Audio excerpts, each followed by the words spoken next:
Bonjour et bienvenue dans le JT Hebdo de la Pause Actu.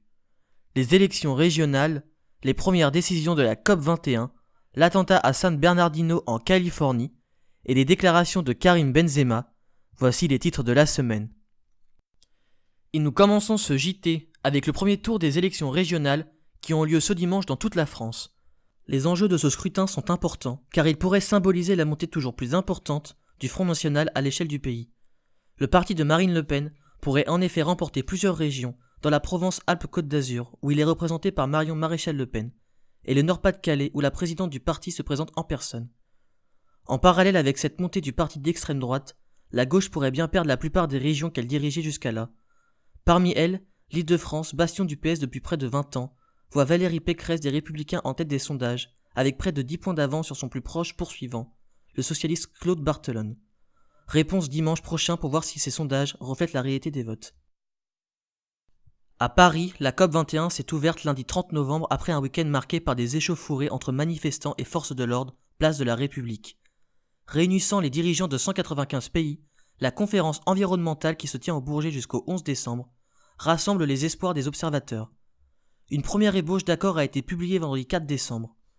Le texte, qui s'étale sur une vingtaine de pages, est un bon signe en vue de la signature d'un accord concret visant à mettre en place des solutions pour lutter contre le réchauffement climatique sur le long terme. Direction les États-Unis, où une nouvelle fusillade a eu lieu à San Bernardino en Californie. Perpétrée par un couple d'islamistes, Tashfin Malik et Syed Farouk, qui ont prêté allégeance au groupe État islamique, l'attaque qualifiée de terroriste par les autorités américaines a fait au moins 14 morts. Les deux assaillants ont été abattus par la police alors qu'ils prenaient la fuite en voiture. Cette attaque, la plus meurtrière depuis 3 ans aux États-Unis, est également le premier attentat revendiqué par l'État islamique sur le sol américain. À moins d'1 an des présidentielles, cela pourrait relancer le débat sur la libre circulation des armes sur le territoire.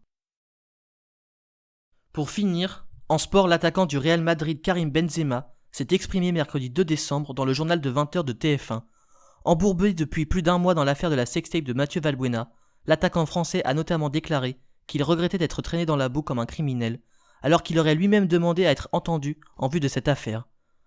Benzema a également affirmé qu'il avait tout le soutien du sélectionneur de l'équipe de France Didier Deschamps, alors que la fédération et son président Noël Le Graët ont décidé de ne plus soutenir le joueur. Le futur de Karim Benzema en bleu est aujourd'hui loin d'être assuré, et le dénouement de l'affaire judiciaire nous en dira plus sur celui-ci. Et c'est la fin de ce JT, merci de nous avoir suivis, et à la semaine prochaine.